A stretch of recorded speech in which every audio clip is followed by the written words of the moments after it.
Studies show that curiosity isn't just a fleeting emotion, it actually fuels creativity, with research demonstrating a strong link between inquisitive thinking and innovative ideas.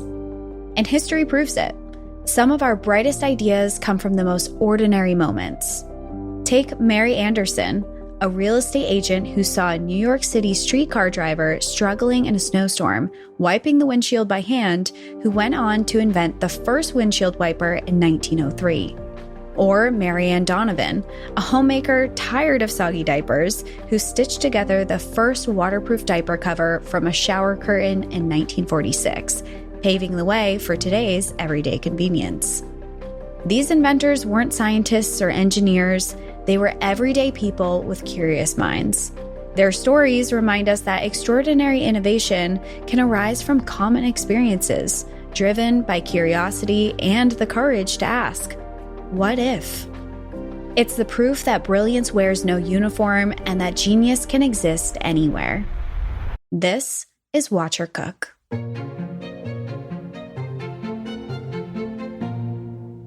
Hello, everyone. I'm Cassie. And I'm Danielle.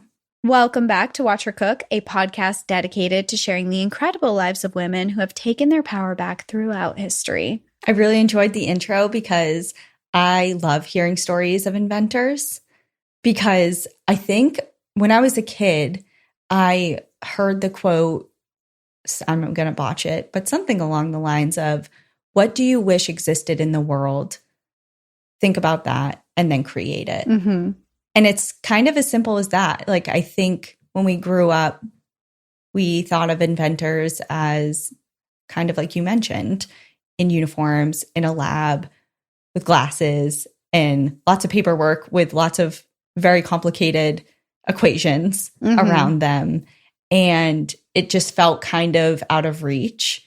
But when you really reflect back on history and look at the origins of so many devices or products or things that we use in our everyday lives, they have such humble beginnings from people who are just like, that's a problem. I wish there was a solution. And then they created it. Yeah, one of the things, and I don't know the full origin story behind this, but growing up, we always came back to, because of just small inventions that now that they exist, it's like, yeah, of course, that makes sense. And one of those was the Post-it note. It's like people who just needed to write themselves a little note and stick it somewhere. So to remind themselves, it's like, yeah, just take a piece of paper and stick a little glue on the back. Yeah, I don't need a sheet of parchment paper. Yeah. That family's probably still raking in the millions. Oh, let's fast forward it. The Scrub Daddy. What's the Scrub Daddy? You're kidding me. You don't know what a Scrub Daddy is? Oh my God. No. How do we work together? I don't understand this. What? It's like the little sponge that's a smiley face. Never seen it before in my life. Okay, I gotta redeem myself really quick before we go on to the main part of the story. Scrub Daddy net worth. Yeah, Scrub Daddy's net worth, or rather its market value, is estimated to be around $250 million as of 2024. It's on the top 3 highest grossing companies in Shark Tank history, with over $926 million in retail sales as of May of 2023. Oh, it's from Shark Tank? Yeah. It's just like this. Clearly sponges already existed. So I'm not sure what their original pitch was, because it truly is just a sponge. It's a circular sponge with a smiley face. And they're killing it. That's how you get your kids to clean. Maybe that was it.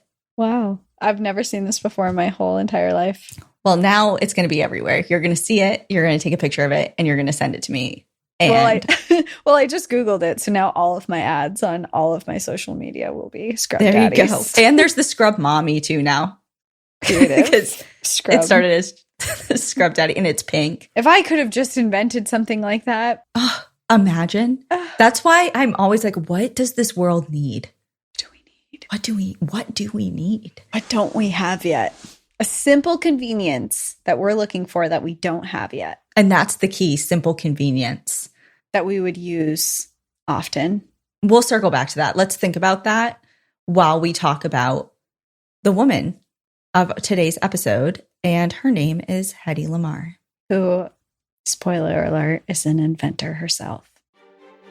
From the silver screen to her invention notebooks, Hedy Lamarr was a brilliant innovator who forever transformed the way we use technology and connect. Her fascinating story, from enchanting Hollywood to pioneering secure radio technology, remind us that true invention often springs from the most unexpected places. Hedy Lamarr was born Hedwig Eva Maria Kiesler in November 1914 into a well-educated and socially prominent Jewish family in Vienna, Austria. Also, I would also change my name to Hedy if my name was Hedwig. It's not, I don't know. Well, now it just reminds me of the snowy owl in Harry Potter. Oh, yeah. I didn't even think of that. What do you mean? What other Hedwigs do you know? I forgot that I even knew that one.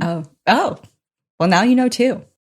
Her father, Emil Kiesler, was a respected bank director, and the two shared a close bond. Her mother, Gertrude Kiesler, was a pianist and came from a Jewish family that had converted to Catholicism. Gertrude celebrated the arts, enrolling Hedy in ballet and piano lessons at a young age. From early childhood, Hedy had an unusual combination of interests. She loved to perform, but she was equally as fascinated with how things functioned. Hedy and her father would take walks together through the streets of Vienna, with Emil explaining how machinery, streetcars, and various technologies operated. It is documented that Hedy had a music box as a child, which she enjoyed taking apart and putting back together. She began taking acting classes in Vienna, where she landed a role as a script girl with a large Austrian film company called Saschka Film. Over the next 3 years, Hedy took a number of acting roles, primarily in comedy and some in theater. However, it was in 1933, when Hedy turned 18, that a film role would change the trajectory of her life. The film was called Ecstasy, directed by Czech filmmaker Gustav Mahati. It told the story of a young woman in a passionless marriage who finds sexual fulfillment with a younger man. The movie was radical for the time because it showed a woman with sexual desires who was unhappy with traditional domestic duties and was engaging in non-marital sex. However, there were 2 scenes which set the movie apart. One was Hedy running through a field completely nude, and the other was Hedy simulating an orgasm, the scene edited with a montage of wild horses and ocean waves to suggest sexual climax. The movie has been widely credited as the first non-pornographic movie to depict a female orgasm and was highly controversial at the time. So much so that it was allegedly denounced by the Pope and Hitler and banned in the US, Germany, and other parts of Europe. Oh no, Hitler doesn't agree with what I'm doing. It must be bad. It's gotta be bad. That's when Hitler doesn't approve. Yeah. It hurts my heart now. I mean, however many decades later, but I mean, we don't even blink an eye. Baby Girl, 50 Shades of Grey, you know, 365, those Netflix movies, like it's legitimately all sex, all nudity. There is no other. 365 was probably the closest to porn I've ever watched that was not a porn. Yeah, I know. That was wild. And there's 3 of them. I started watching it with a family member and I was like, oh no. I didn't know what this was. I just saw it was like number 1 on Netflix and it had like Ana de Armas in it. And I was like, cool. And press play. And I think I was like with my mom and I was just like, oh no. In later interviews, Hedy revealed that she was not aware her facial expressions would be edited into a sexual pleasure scene. Gustav filmed the close-up scenes of Hedy separately, directing her to express various emotions like surprise, joy, or discomfort while he pricked her with a pin. It wasn't until after the movie was released that Hedy realized what Gustav had actually done. Although it launched her into the public eye, Hedy felt manipulated and betrayed. The role typecast her as a sex symbol rather than the complex, intelligent woman she truly was. Which I think that we should just acknowledge for a moment that it's pretty ironic that this movie that she's a part of, Ecstasy, is a film that showcased a liberated woman with sexual desires and autonomy, and yet the director still used it as an opportunity to exploit and betray the woman who is playing this role. Yeah. And to have this be kind of like the turning point of your career and kind of she was stamped forever from this role. And we'll get into, you know, other things that she did both in and out of Hollywood.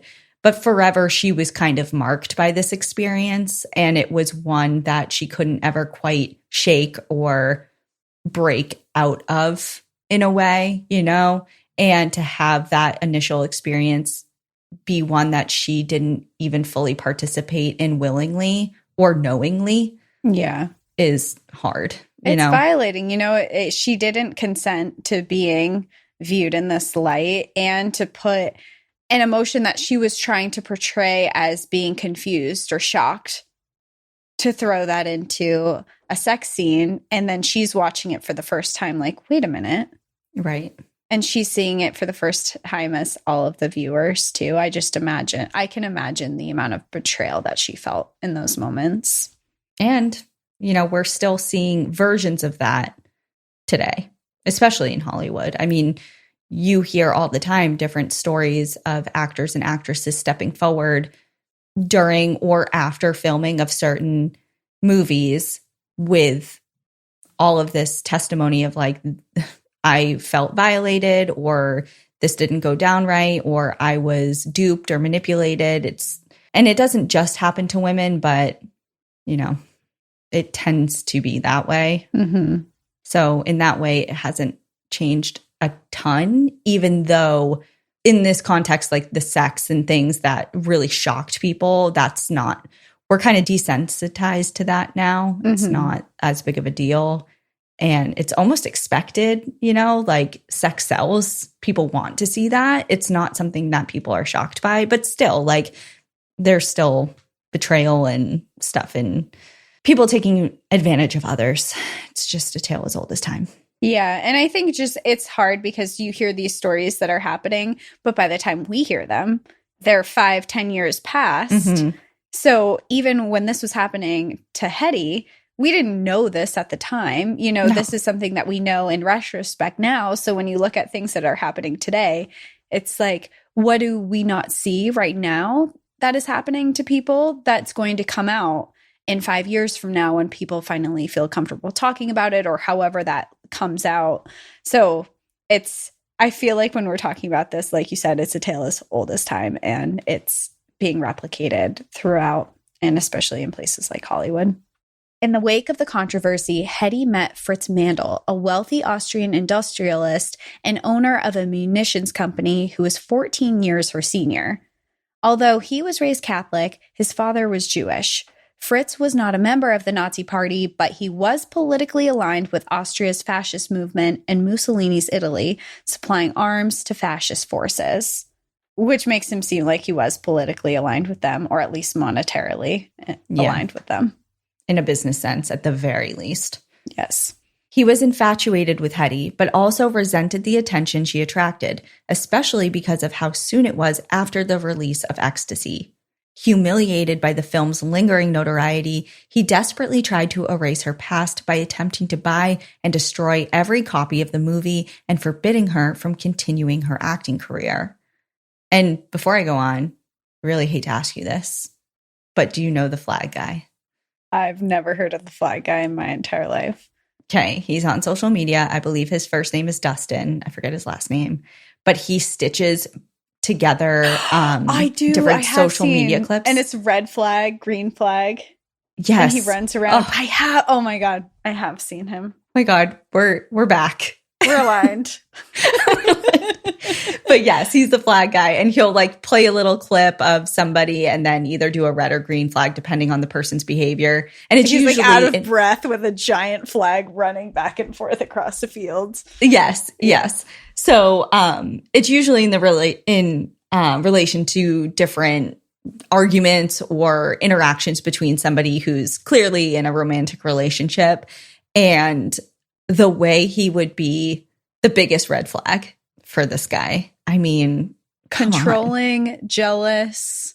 The fact that you're the woman you love is successful and doing really well, and you're actively trying to sabotage her career. Yep. Unfortunately, also a tale as old as time for people who are in relationships with men like this.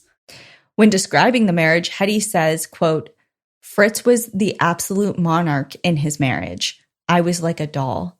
I was like a thing, some object of art which had to be guarded and imprisoned for having no mind, no life of its own. That gives me anxiety and makes me feel claustrophobic just hearing that. Yep, absolutely. I feel like every woman who has been in a controlling relationship can resonate exactly with what she said. It's like, I know what you mean. By 1937, anti-Semitism in Austria was spreading and Hedy's father passed away. Feeling isolated and unhappy in her controlling marriage, Hedy decided to devise a plan and escape. So she found a maid who resembled her, mixed sleeping pills into her drink, and waited before she fell asleep to switch their clothes. Then she left in the middle of the night, boarded a train, and fled to London where her parents had family friends. It's just so to make this clear, she drugged a maid that looked like her and posed her as her. You have to be in such a desperate situation to escape, to drug a woman and disappear. Yeah. And it speaks volumes to just how unhappy she was because, I mean, her husband was one of the wealthiest men around. Like, she had, on paper, a life that a lot of people wanted. You know, she was successful. She was a Hollywood actress. She was married to a very wealthy man with big connections. But she was like, I cannot do this and I have to get out. I also think that part of what is a little scary for her in this situation is that he is with someone, he's not part of Nazi Germany, but he has deep ties with them. And she has history of a Jewish family. She is Jewish. Yeah. And so it's like all of that tied together. Like, imagine a man this controlling and she, as part of a Jewish family, tries to leave him. I can't even imagine. I mean, I look back to, I think a lot of people can relate to waking up one day and just looking at the person that you're with and being like, this is not for me and I need to get out of this situation. Mm-hmm. And just even the anxiety of that, even if your well-being isn't on the line, if you're not controlled by this relationship, even just at the very basic, I need to break up with this person, the feeling of that, but now multiply that by 10 and she needs to like devise an entire escape plan. Like, I need to drug somebody to take my place, to sneak out under the cover of night, not tell anyone, and just completely escape this situation. And she pulled it off. She did. While in London, Hedy recalls going to watch a film and seeing the famous MGM lion roar on the screen. This ignited Hedy's longing to get back into entertainment. Around this time, Louis B. Major, the powerful head of MGM Studios, was in Europe scouting talent. With Hollywood on edge over the coming war, Louis was looking to bring European stars who were eager to escape fascism to America. But he wasn't immediately impressed with Hedy, offering her $125 a week. She politely declined, knowing that she deserved better. Later, while traveling on the same ocean liner that would carry her to America, called the SS Normandy, she made a second impression. This time, she was elegantly dressed and made a point of playing tennis with the wealthy men on the ship. This captivated Louis's attention once again. At this time, Hedy didn't speak any English, but she had practiced enough to make an impression. She was no longer the scandalous girl from Ecstasy. This was a reinvented woman, refined and magnetic. Louis offered her a new contract at $500 a week, which was a substantial leap and a sign that he saw her potential as a leading lady. He also insisted she change her name, distancing her from the scandal attached to Hedy Kiesler. Lois's wife chimed in with her love for the film star Barbara Lamarr, and from there, the name Hedy Lamarr was born. We already talked a little bit about her escape and what she must have felt and what pushed her to do that. But here, she's clearly reinventing herself with a lot of intention. So what do you think that says about her? I think that when he offered her that lower sum of the $125 a week, she said, I'm going to up my game. I know that I'm better than this. I know that I can present myself in a way that's better than this. And I think that this was all business oriented. I think that it was strategically planned to the male eye that was in power.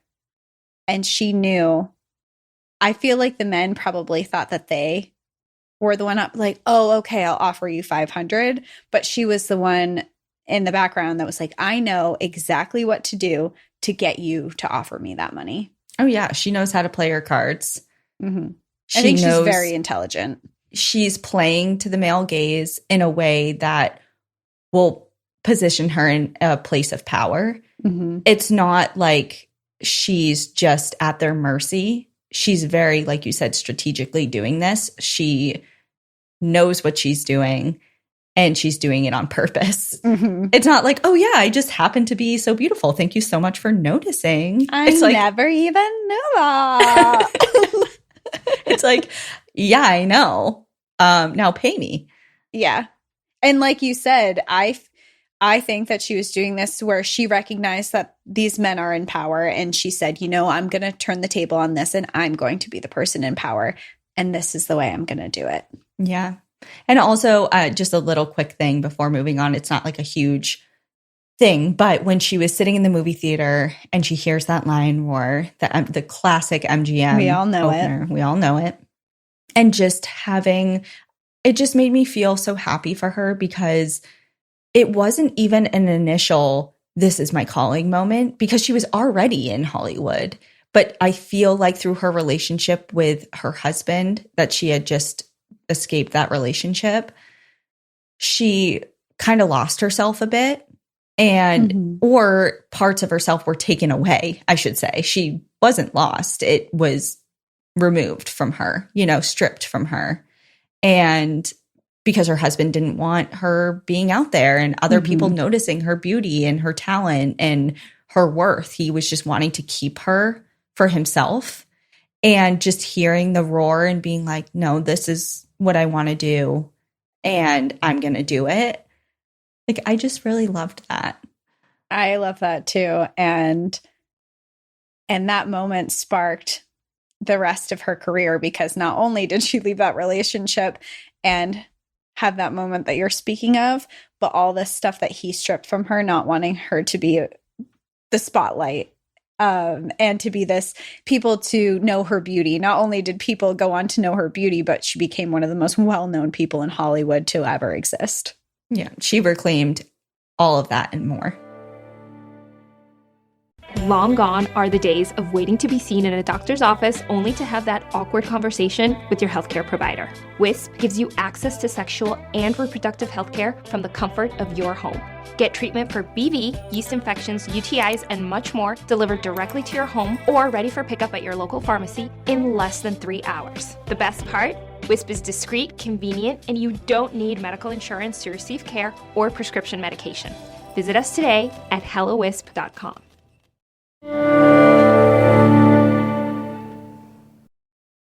Do you think you have to spend a ton of money or hours in the kitchen to make a truly delicious dinner? You'd be wrong. With every plate, you can whip up incredible meals like crispy buffalo ranch chicken or cheesy Mexican street corn hash, and I promise they taste just as good as anything you'd get at a restaurant. Maybe better, because you made it yourself and for way less money. The portions are generous, the ingredients are fresh, and the flavor, genuinely impressive. Every plate is all about making dinner easy without cutting corners on the taste. You get everything you need delivered straight to your door, and the step-by-step recipes are clear, quick, and beginner-friendly. Most come together in 30 minutes or less. If you're stuck making the same meals over and over, this is your sign to mix it up. I love using Every Plate, and you will too. It's helped me really look forward to cooking again. Their rotating weekly recipes keep things interesting, and the value is honestly hard to beat. What are you waiting for? Dig into these flavor-packed meals your household will love. New customers can enjoy this special offer of only $1.99 a meal. Go to everyplate.com/podcast and use code WatchHerCook199 to get started.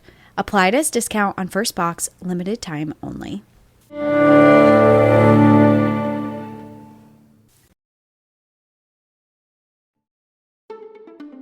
Over the next few years, Hedy's career took off, and she starred in a number of films and movies. In 1938, she landed her breakout role in Algiers, an American remake of the French film Pepe Le Moko, where she played the seductive Gabby who falls in love with the charming criminal Pepe Le Moko, portrayed by Charles Boyer. Following the success of this film, Hedy was marketed as, quote, the most beautiful woman in the world, a title that fueled her rise to stardom. Also, I'm sure was like a nice little kick in the shin to her ex. You didn't want anyone to know how beautiful I was. Well, now I'm literally labeled the most beautiful woman in the entire world, which, I mean, that's the best payback I can think of. Really? It's up there for sure. Yeah. It's like when your ex gets ugly and then you're labeled as the most beautiful woman in the world. It's like, all is well. All is right in the world. She quickly became typecast in exotic roles, including a mixed-race seductress in Lady of the Tropics, which was released in 1939, and Betty Lorison in Boomtown, which was released in 1940, a role she actively campaigned for to secure a leading part. And it's important to know all of these films because they were huge successes. But I think something that everyone knows is Snow White, the original Snow White, and she was the inspiration behind that character, the way she looked, at least, I should say. So there's that as well. It's like if you didn't know Hedy Lamarr, you definitely know Snow White. Working in Hollywood was grueling, with rumors circulating that stars were given stimulants like speed to stay awake and sleeping pills before bed. Despite the pressures, Hedy continued to thrive. Other notable roles of hers were Tondaleo in White Cargo, which became a major hit in 1942, as well as Delilah in Samson and Delilah, which was the highest-grossing film in 1950, earning 2 Academy Awards. Even though she was successful, Hedy grew frustrated in being typecast in roles that emphasized her beauty and sexual allure over her acting abilities. Many of her characters were seductresses or mysterious women with little depth. She longed for more substantial, thought-provoking parts that showcased her talent beyond her appearance. Around this time, Hedy began to nurture a lesser-known passion, inventing. In 1937, she met Howard Hughes, a renowned film producer, businessman, aviator, and engineer. Howard was immediately captivated by Hedy's intellect, and she in turn admired his interest in innovation. Recognizing her potential, he gifted her a set of scientific equipment to keep in her film trailer so she could experiment between takes, although she already had a dedicated inventing table at home. Howard was eager to sell airplane designs to the military, but there was a problem. The design of the wings slowed the planes down. So he turned to Hedy, taking her to airplane factories, showing her how planes were built, and introducing her to the scientists behind the process.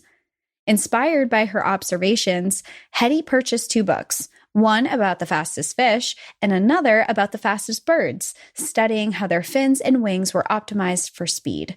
From this research, she concluded that the airplane wings in Howard's designs were too square and needed to be more curved and streamlined to improve aerodynamics. Howard was impressed by her insights, declaring her a genius. That, I believe, is called the study. It's biomimicry, I believe. There's a whole discipline within engineering that's called biomimicry that is basically the study of studying nature, looking at how the natural world solves problems and applying it to engineering. Yeah. It's like, look at those who did it first and do it best. Birds. It's pretty simple. They do it great. Look at them. I just looked out the window and saw one doing it right now, flying. No problem. So how can we best mimic that? And it's just, I learned about that in college studying biology for my degree. And it's just really cool to see her among the first to do it. Beyond aircraft design, Hedy had a list of inventions in her back pocket. One was a tablet that dissolved in water to create a cola-like drink. With the war intensifying, people were missing the familiar taste of Coca-Cola, and this invention would provide factory workers and service workers with the soda readily available. Imagine having Coca-Cola pills on hand. I would be the number one consumer. It's like, you can put it just in your water. Isn't it called a Soda Stream that does that? Really? I'm pretty sure I saw it on the Home Shopping Network thing. Remember that? Yeah, I do remember that. I just came up with an invention. It can't be that because that's already invented. It's not that. Oh, okay. But I just came up with an invention that we mentioned at the beginning of the episode. We would come up with it. I'm not going to create it. So okay, it's free to use. It's free to use, my patent. Just give me 10%. And it might already exist. And you guys will be like, this literally exists. But I think of electrolyte packets, and they're so messy, and they like harden and they stick together if they're in it for too long, and you have to open it right, and then you have to like shake it all out. What if electrolytes just came in a little pill and you drop it? Not a pill, but like I don't know, like, you know, the consistency of Tums, or like Alka-Seltzer, and you just drop it in. Is Alka-Seltzer liquid IV? Dare I say this probably exists? Maybe I shouldn't say. Is Alka-Seltzer electrolyte? I don't know. I want to say no. I don't know anything about Alka-Seltzer, but I'm pretty sure it's medicine. Like an like heartburn medication. Oh yeah, it's like Tums or something. Yeah, but the consistency again. I know there's electrolyte chews. Yeah, like there's gummies. Those. But for people who like to drink it and stay hydrated, I don't know. Just I want to say it exists. I'm sorry, but I feel like it exists. But you can't think of it offhand, which means it doesn't exist enough. Okay. Well, back to Hedy.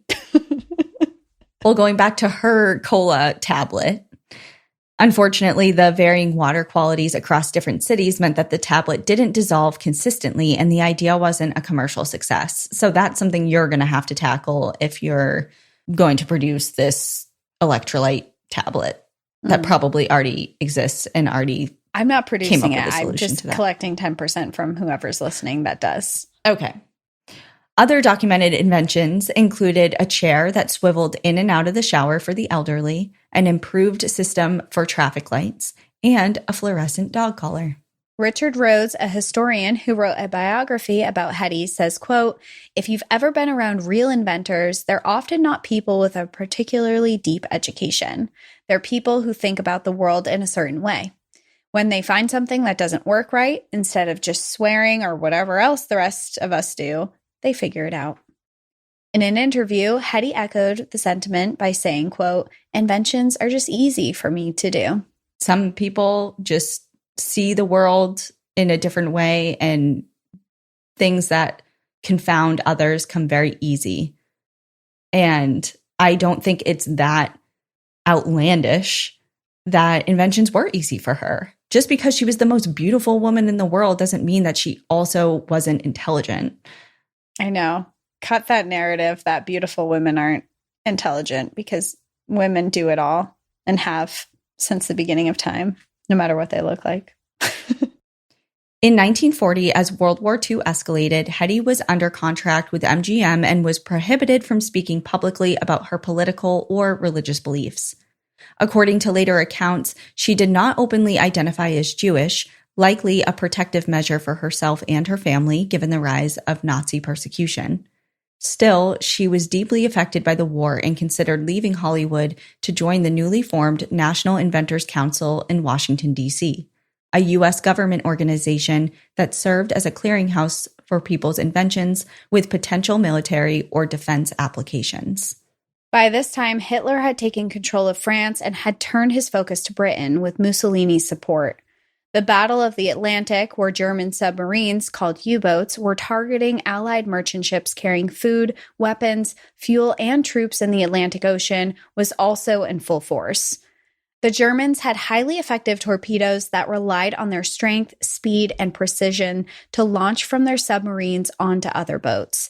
In contrast, the Allied torpedoes were slower, less accurate, and relied on radio signals for guidance. The German torpedoes did not.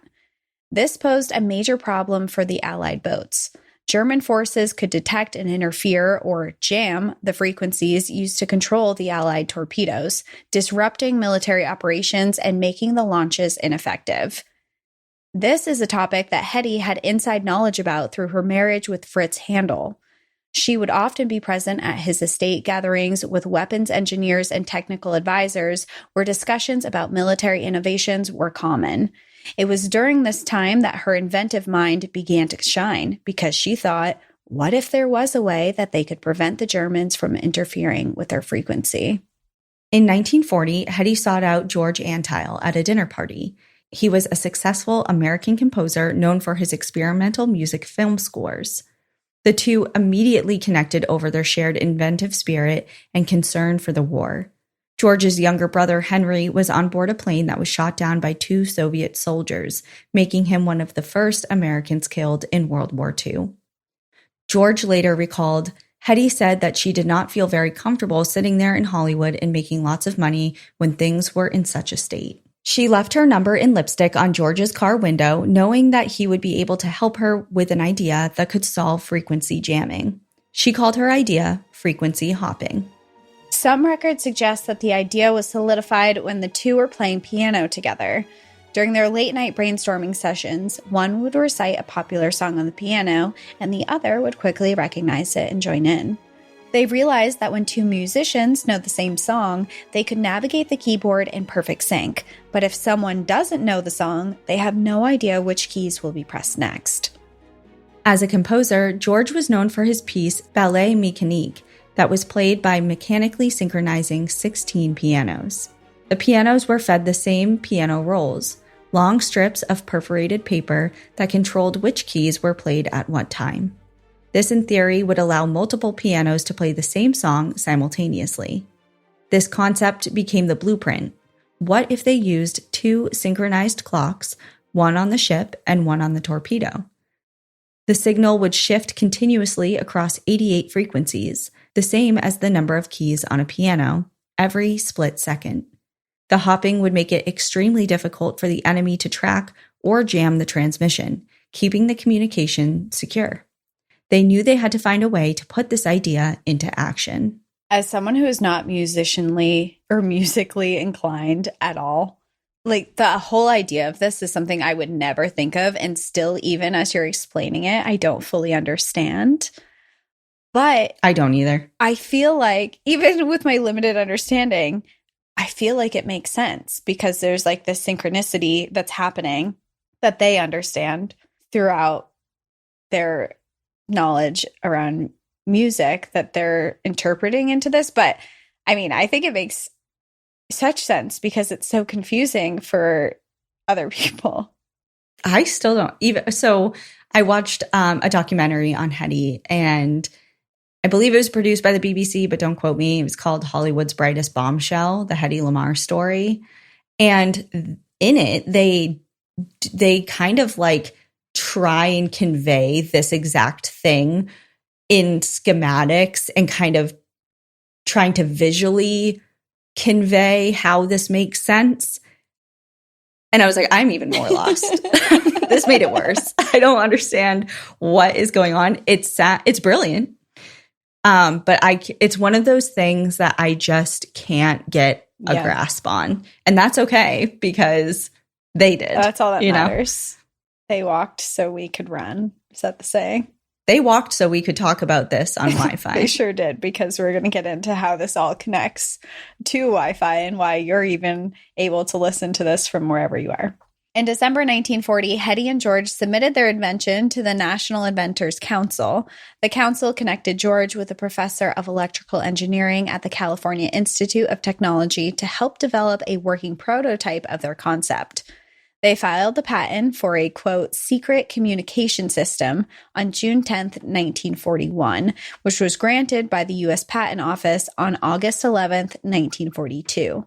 It was issued under Hedy's legal name at the time, Hedy Kiesler Markey, reflecting her marriage to screenwriter and producer Gene Markey.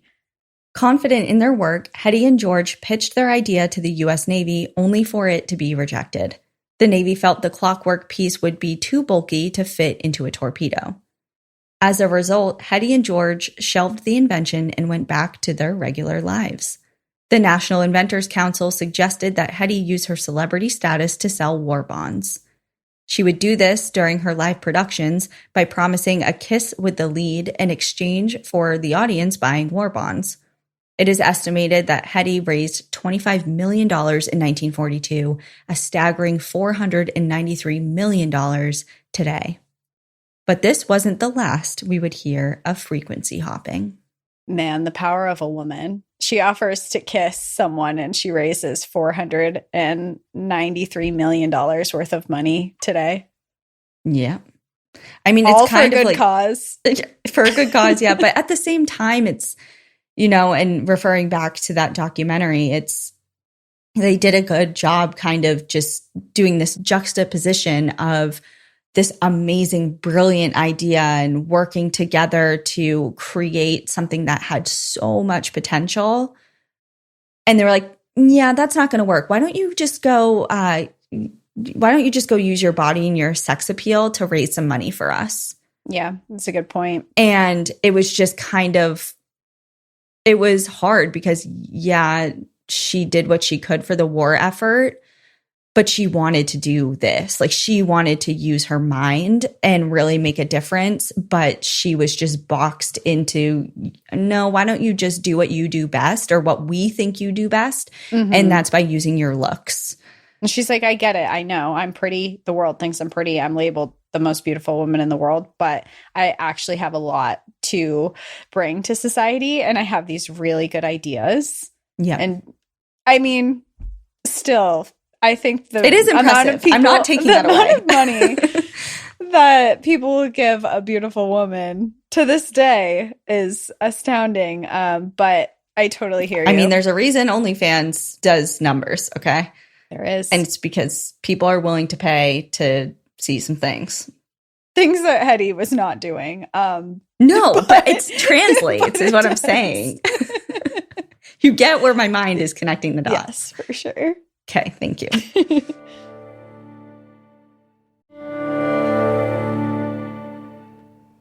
One of my favorite things about my rental is the outdoor space, specifically the outdoor pizza oven. It's perfect for get-togethers and make your own pizza parties, but when I moved in, the space was lacking something, and that was decor. I really wanted to host a housewarming/MYOP party, but because schedules were hectic and crazy, I didn't have a ton of time to get the space prepared. But that was no worry with Wayfair. They got my items to me so fast, and the delivery was hassle-free.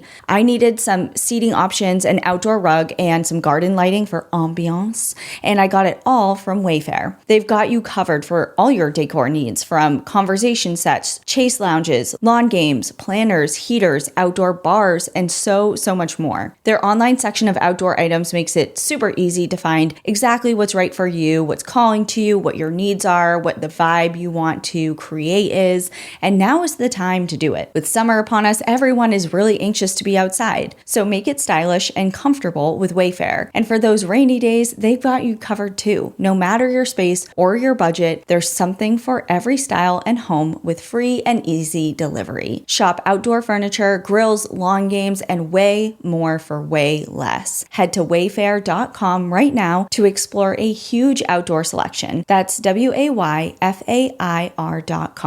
Wayfair, every style, every home.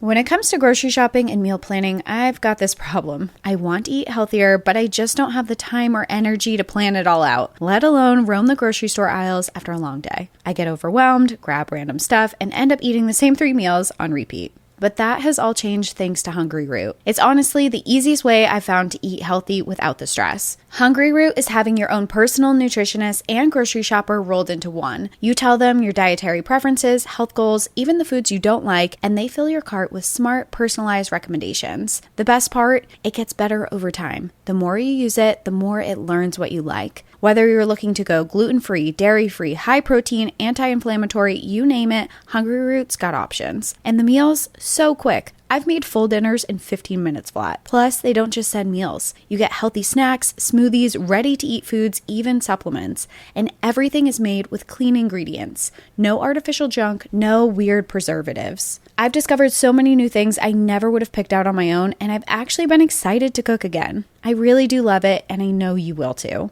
You're going to love Hungry Root as much as I do. Take advantage of this exclusive offer. For a limited time, get 40% off your first box, plus get a free item in every box for life. Go to hungryroot.com/watchhercook and use code watchhercook. That's hungryroot.com/watchhercook. Code watchhercook to get 40% off your first box and a free item of your choice for life. hungryroot.com/watchhercook. Code watchhercook.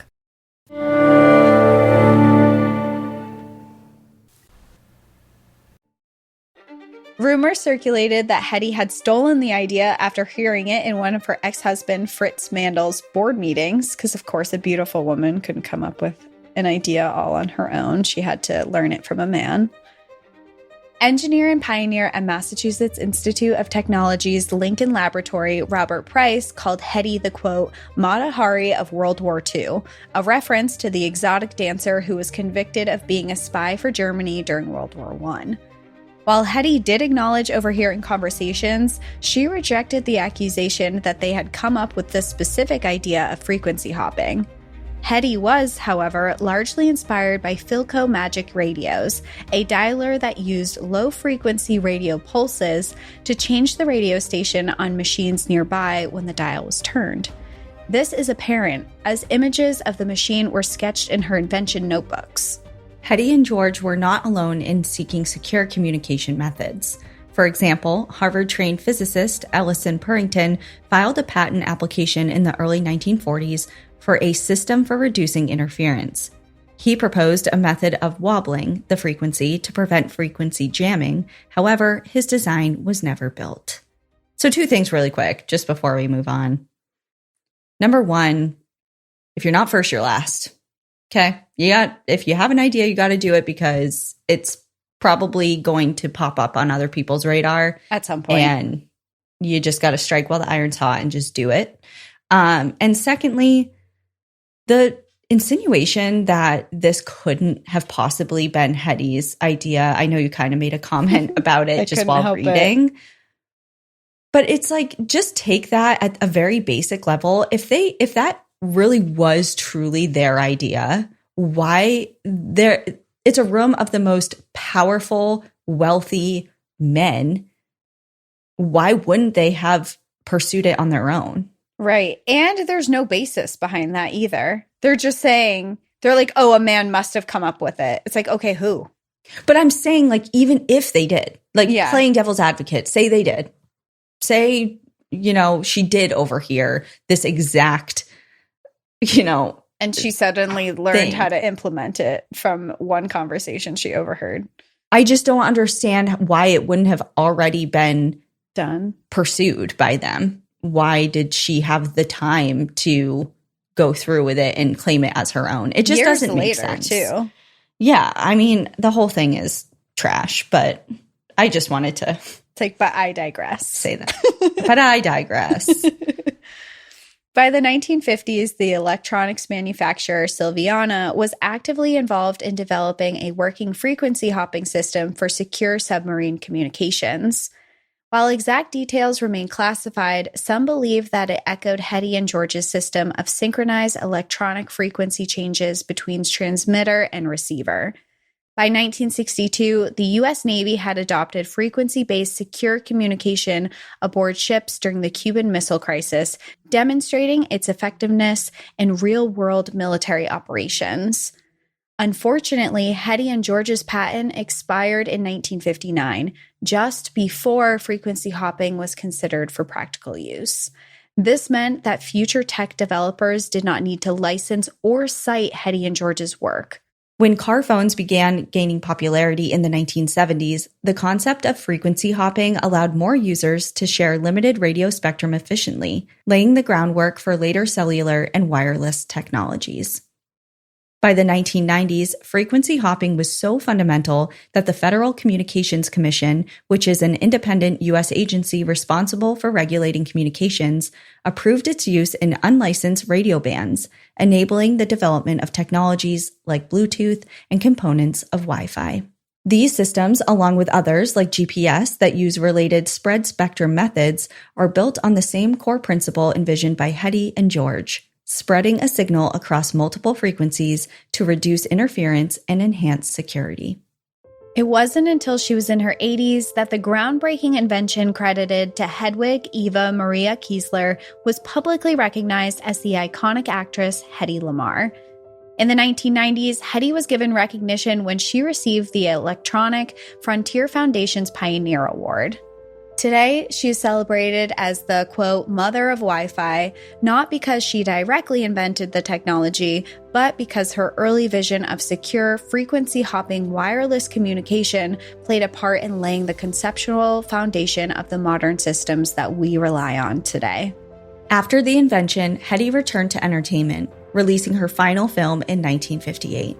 In 1960, she received a star on the Hollywood Walk of Fame. Her influence is still cited and used as inspiration in pop culture today. What's interesting about Hedy's story is how many lives she's lived. She was an international film star and an inventor, was married 6 times, a mother of 3, and even was once arrested for shoplifting. She passed away in Florida in 2000 of heart disease, and a memorial was created to honor her in Vienna's Central Cemetery. In 2014, Hedy was posthumously inducted into the National Inventors Hall of Fame for her pioneering work on spread-spectrum communication, a technology now embedded in everything from smartphones to satellites to this podcast. I mean, it's in everything. It's in everything that we use today in modern technology. So this isn't just an invention that she fought for and then wasn't recognized for and then later given credit for. Like, this is something that we should all be thankful for because it drives a lot of the tools that we use today. And I think something that's just kind of ties back to, how her life was affected by how people treated her because of her looks.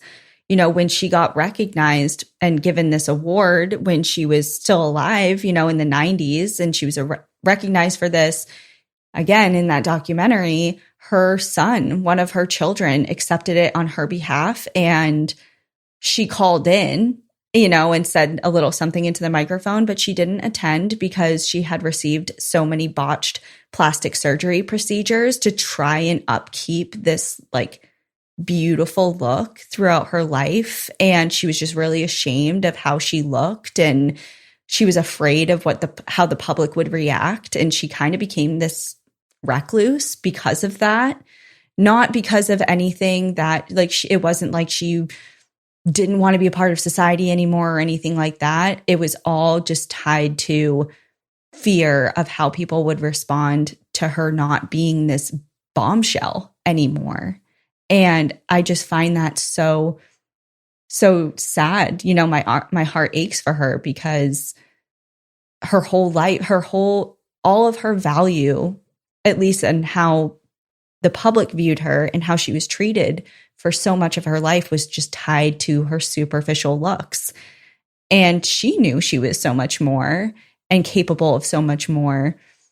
But even despite that, there's still that. It just goes to show how much you can be affected by how others treat you and how others say, oh, you're only worthy of this because of this. You know what I mean? Yeah. I mean, when the only value that you're given in society, according to society, is your looks, and then you lose those just as you age, you change. And I shouldn't say lose because, I think women are beautiful throughout their whole lives, but when you're not this vision of what people have valued you for, it's like, okay, now what?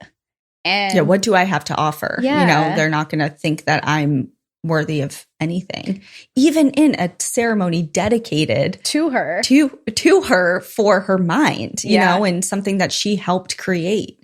It shows how ingrained that is and how harmful it is to place such value on superficial looks, especially for women, and I think it's a really timely conversation for today too, because we're seeing it now in society, right? That women aging has always kind of been this taboo thing, age gracefully. What does that look like? And it's like men get wrinkles and smile lines and it's cute. And then women get them and it's, you shouldn't be aging. And there's lots of plastic surgeries and skincare. And don't get me wrong, I love my skincare and stuff. And I am trying to stay young as long as I can. But at the same time, there's kind of this line of aging is okay. You're not your value is not in what you look like, it's what you bring to the world. And there's just this really, I think, potentially dangerous shift in society right now where I think we're really focusing on that in older women to try not to age. Oh, I mean, I think who embodies that right now is Pamela Anderson, or at least she embodies the conversation and the hypocrisy of it all. I mean, here she is, who is very similar to Hedy Lamarr. She's this bombshell for most of her young adult life and into her adult life. Like, all this value was placed on her looks. And here she is, you know, trying to just be natural. She's like, I've done enough with my hair and my makeup and the way I look and whatever, and I just want to be me. Mm-hmm. And she's still attending all these events, doing everything, and just shying away from doing herself up and having makeup on and doing a bunch of more surgeries. I mean, she's been very transparent about the surgeries that she's had. Mm-hmm. But here she is just trying to age gracefully, like so many people want women to do, and yet she's being crucified for it. Mm-hmm. And then on the other hand, I mean, I saw this video that kind of put them side to side with, oh my goodness, what's her name? She plays 11 in Stranger Things. Oh, Millie Bobby Brown. Millie Bobby Brown. And they put her side by side with all of, you know, the Pamela Anderson stuff. And then Millie Bobby Brown on the red carpet, and she's done up. She looks like a glamorous Hollywood star. And all of the comments of like, she's doing too much. She looks so old. Like, I wish she would wear less makeup because she's aging herself and all this stuff. And it's just like, women can never win when it comes to their looks and appeasing, to be honest, the male gaze. Mm-hmm. And it just goes to show that no matter what you do, you're going to be met with criticism. So you may as well just do what you want. Yeah. And I find, even though it definitely stems from the male gaze, sometimes I see a lot of women in those comments where I'm like, what are you doing? I know. Don't shame other women. Women get enough shame in the world. Don't be one of the women shaming other women. But yeah, tying it back to Hedy, I mean, she did what she could with the card she was dealt at the time she was born. And it was really nice to see that she at least got a small piece of recognition while she was still alive. You know, like a lot of times we don't see that. We see it come decades or even centuries later that we all collectively figure out, oh, she was right, or that person was right, whether it's a woman or a man, you know, and they're not recognized until far after their death. So I'm glad that she got to see at least a little bit of that. Yeah, I agree. And I hope that in the future and today we start seeing women, and we do see women, but continue to see women recognized as they're doing things. Well, thank you everyone for tuning in to Watch Her Cook. If you're looking to dive a little deeper into Hedy Lamarr's story, we've dropped some sources for you in the description. Let us know what incredible women's stories you'd like to hear next. And a big shout out to Sick Bird Productions, who produces our podcast and helps bring these stories to life. Don't forget to follow us on Instagram at Watch Her Cook Podcast, leave a review, and subscribe for more inspiring stories. Just a reminder, empowered women empower the world. Now let's go cook. See you next Wednesday.